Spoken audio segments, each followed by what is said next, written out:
is a completely different movie, and I think it's mostly because there's a lot of different elements. Of course, there's a new Spider-Man, and Tom is amazing, and he does such a great job, and a new director, John's amazing, does a great job.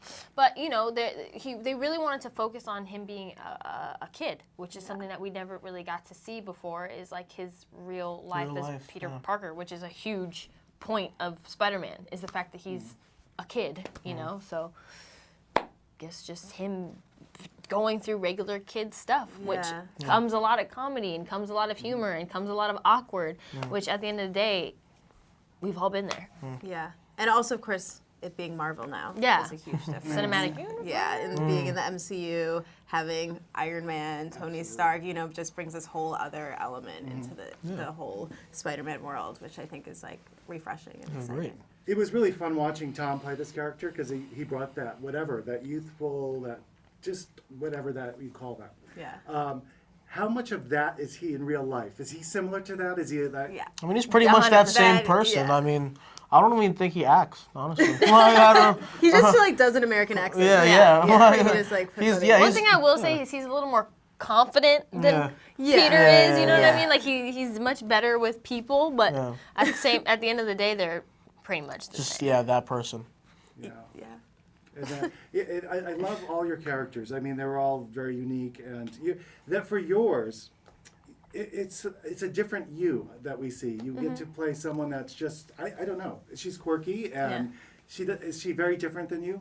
You know what's funny is I think she's not. Like in many ways, I think she's super similar to me. I feel like I'm try to be as outspoken as possible. She does not mind saying exactly what she feels and what she thinks.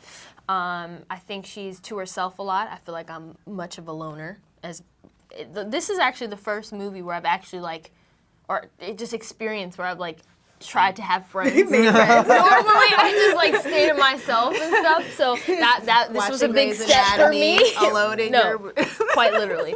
So there's a lot of similarities, and I think the only big difference is I just know how to communicate with people. I'm much better at faking it. She just doesn't. No, there's no type of trying to be friends or this is who I am, and this is how I'm gonna be, and you just have to deal with it. So it's nice. I like it. And how does it feel to be Spider-Man's kind of leading lady? I guess that's the closest we can say. It's love interest or That'd be more like crush. Crush interest. Whatever you want to call it. But I guess it's the closest. It's kind of a surreal feeling because I did, grow up seeing the Kirsten Dunst and then Emma Stone and the other ones, and it hasn't really sunk in that we're in this movie and that it's Spider-Man and that so many people are going to see this, and it's something that we're really proud of and excited. But I'm excited about Liz because I think that she is really different from the other Spider-Man leading lady that we've seen before.